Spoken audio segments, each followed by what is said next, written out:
Hello everyone, wishing you a very beautiful morning. So we are going to continue with the same reader chapter, that is The Man on the Iceland. So let's get right into it. Hello everyone. So today we are going to continue with the same chapter, that is chapter number 5, The Man on the Island by Robert Louis Stevenson. We have already discussed that the main two characters are Jim Hawkins and Ben Gunn. Ben Gunn was also a fair man just like Jim, but he has been burned black due to sun. So Ben Gunn was there on the island for 3 years and he was surviving on wild goats, berries and shellfish. He was having very few basic necessities. He was not having proper clothes and he has somehow managed to survive on the Flint's Island for 3 years. And then Jim Hawkins met Ben Gunn and then they were discussing their experiences. So the last thing that we have studied is that Ben Gunn asked Jim that, do you have some cheese? I can give anything just for a taste of it. That clearly shows that he was not having proper meal and he was eagerly waiting night after night. He was just thinking of cheese and he wanted to just taste it, and he is ready to give up anything just for taste of cheese. Okay, I'm sorry, I said. I don't happen to have any cheese with me. But if I get on board again, you shall have all the cheese you can eat. So Jim Hawkins is telling Ben Gunn that I'm not having any piece of cheese with me right now, but if you can come with me on the ship again, then I can offer you cheese and you can have as much cheese as you want to eat.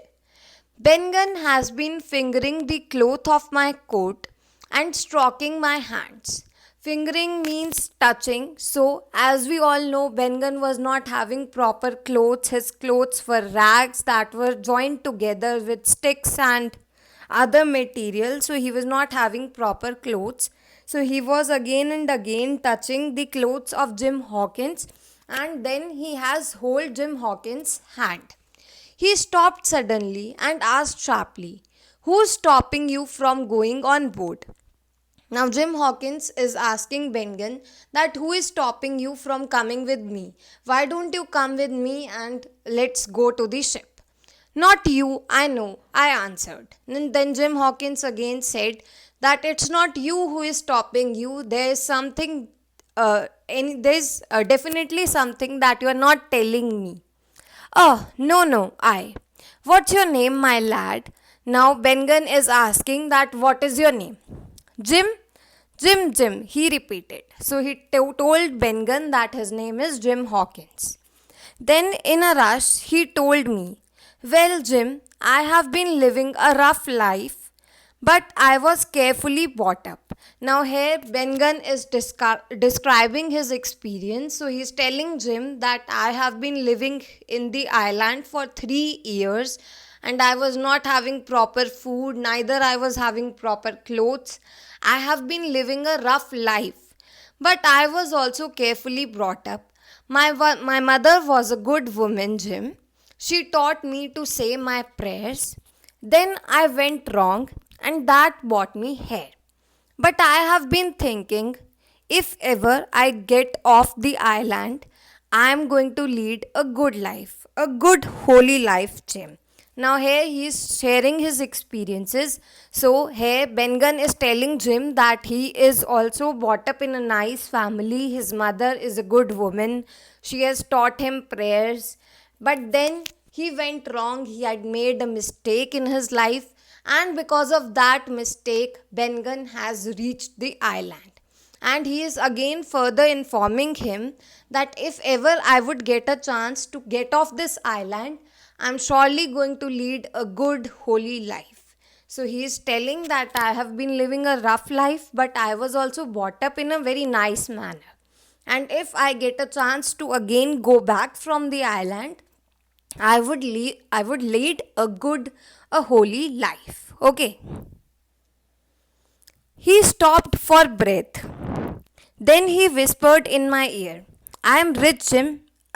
I am rich. Now then he stopped after telling him, and then he whispered. Whispered means spoke in a very soft and slow manner. He said, I am rich, Jim. I am rich. I was thinking that the poor fellow was mad. His loneliness must have made him mad. Now he's thinking he's not, Jim Hawkins is thinking that Ben Gunn is not having proper food to eat. He's not having proper clothes to wear. How can he be rich? So he thought just because he was lonely on the island, so he has gone mad, and because of his madness, he is saying, I am rich. So Jim Hawkins doesn't believe that Ben Gunn was rich. Perhaps he read my thoughts, for he said angrily, You don't believe me, but it's true. You were the first that found me, Jim, and I'll give you a share.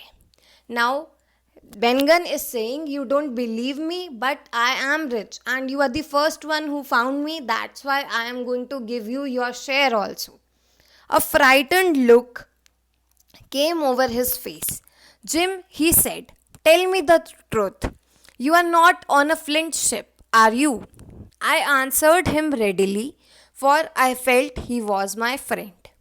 Okay, so now Ben Gunn is asking him, Are you on a Flint ship? Because he was scared if Flint's men and his past shipmates, they were there, then it must be a strategy to capture him. So he's asking him, Were you on a Flint ship? So Jim Hawkins also gave him an answer because he thought he was a friend, he was trying to help him. No, it's not a Flint ship. Flint is dead, but some of his men are on the ship, and that's bad for us. Is there a man with one leg? Now further he is asking, Jim Hawkins tell him that Flint is dead, Flint is not in the ship, but some of his men are on the ship.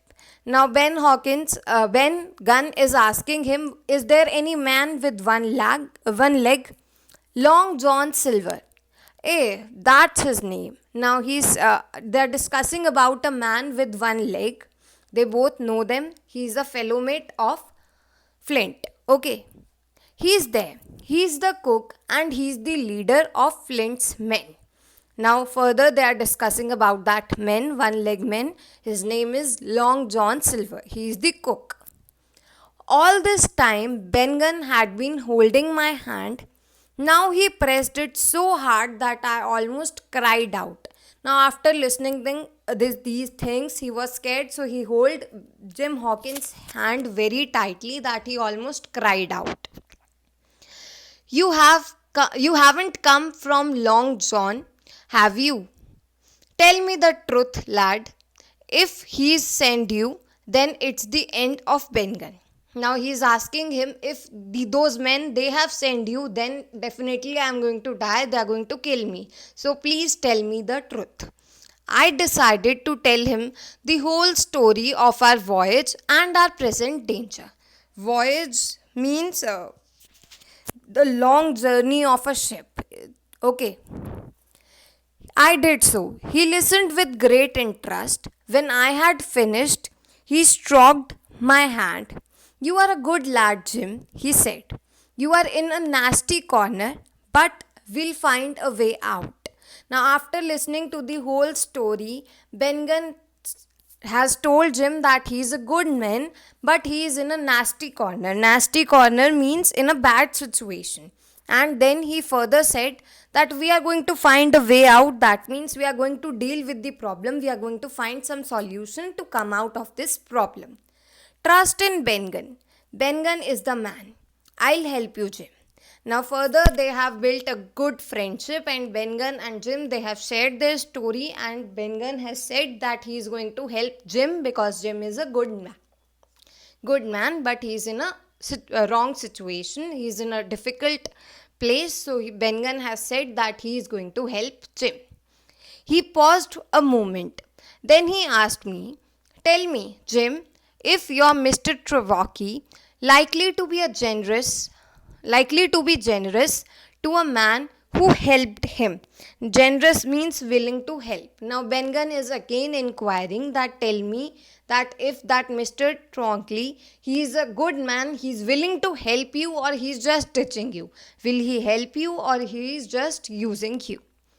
The squire's gentleman, I said, and a generous man as well.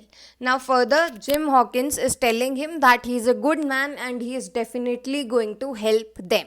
Okay, that much for today. Further, we'll study tomorrow. These are the answers of your in-text question. First, try to do it yourself and then you can check the answers. Okay, thank you.